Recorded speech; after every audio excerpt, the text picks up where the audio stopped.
Now we're going to display some prompts for the player. So when they hit an object, what are they supposed to do? Where are they supposed to bring it? Things like that.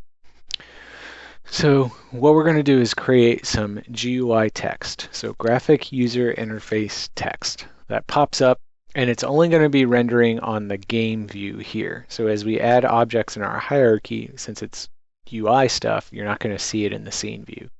So let's get to it. We need to create a new object in the hierarchy, go to UI, and then text.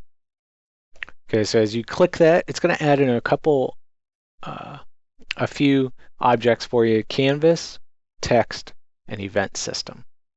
We're only going to mess with the different objects that are child or children of the canvas. So notice you didn't see anything pop in here. If you look at the canvas and click F, you actually get this huge thing which represents the canvas for what the camera is actually going to be looking at. It's kind of weird how it does this at first until you get used to it. But if I click on text, you can actually see it in the scene view, but that's not where the text is going to be. If you actually look at the game view, here's our new text right here. All right, so what you see in scene view is this box right here represents the canvas for what is going to be on the camera view, no matter which direction the camera is facing. So, for example, if I were to play test this, you're going to see it there, just like the slider stays on the screen no matter where we turn our camera. All right, so what we need to do is place this and some information and display some stuff for the player. So right now I'm just going to type in a little objective and tell the player what they need to do. Okay, so this text might be a little small, but you can change the properties and you can change where it's actually located here. So I'm going to increase the width a little bit. I'm going to change the position. So when you're working with canvas parts, the middle of the screen is actually the anchor point right here. So now we'll go ahead and just locate and put these in the right spot. So I'm going to increase the width so we can see the entire text. Just takes a little bit of tweaking to get used to what this is going to look like. So now we have our plain text. I'm going to change the color so it's a little bit darker. Actually, you know what? Let's go white. It's going to make it so you can read it when it's nighttime as well. All right, and now we want our objectives to be different colors. So for example, we're going to have 3 objectives because we have 3 parts to find. And they're going to be red at first. As the player collects them, they're going to turn green and change the text a little bit just to say that they've done something that they were supposed to do. So I'm going to duplicate this one, and I'm just going to bring it down a little bit and change the name so it's Objective 1. All right, change what the text says right here. So it's going to be, all right, I'm going to change the color so it's a dark red color, meaning that they haven't done that yet. Okay, I'm going to duplicate this one, bring it down a little further. I think I went too far with this one.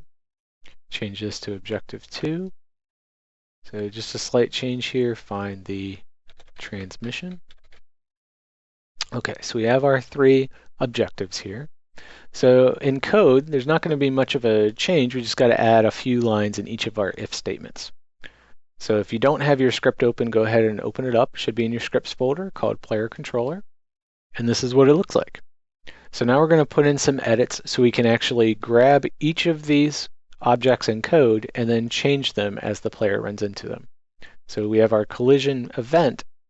So in here, right before the object is destroyed, first we need a variable to hold the actual text object. So we're going to say text t equals, so we're assigning it to the game object, and then we have to find it. So that's why names are important, because I called mine Objective 1. Okay, so whatever you type in here for your objects, you need to type them in each one here and make sure you put them in the right spots. So once we find it, we then need to get the text component because we're going to change what the text says. Compose, spelled it wrong. There we go. Come back in here, shouldn't be any errors. They give a little warning because we haven't done anything with the assigned variable we created. But just so you can see it on the objective, right here, see how there's a text script? That's what we're doing. We're grabbing this entire component in code by typing this line in. So this assigns the component of this object to this variable t. So now on the next two lines, all we're going to do is change the color. So we're going to say t.color, which is this property right here, and we're going to change it to green. You can create a custom color if you want. I'll let you look that up. Just Google Unity custom colors and you'll be able to find it. I'm just going to do green. And then let's also change the text property, which is this property right up here, and we'll change it from find the battery, since they should have already located it, and we'll just say battery collected. Make it a little more exciting. I'll put an exclamation mark at the end. So this will change it to green and say that they've done it. Just giving a little notification saying that they've done that. I'm just going to copy this code, paste it down here in this one, paste it down here in this one, and then instead of battery collected, we'll do transmission. And this one we'll do propeller. All right, if I save that, come back into code, that warning should go away because we're using our variable now.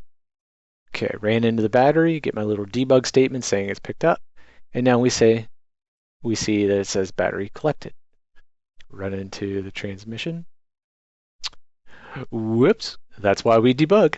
It went ahead and changed the first objective. I forgot to change it to objective 2 and objective 3.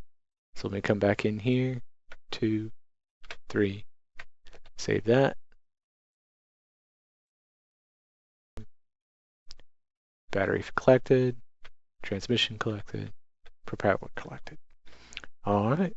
In the next tutorial, we'll figure out how to take these and create variables so that when they run to the boat, it shows that they have won the game.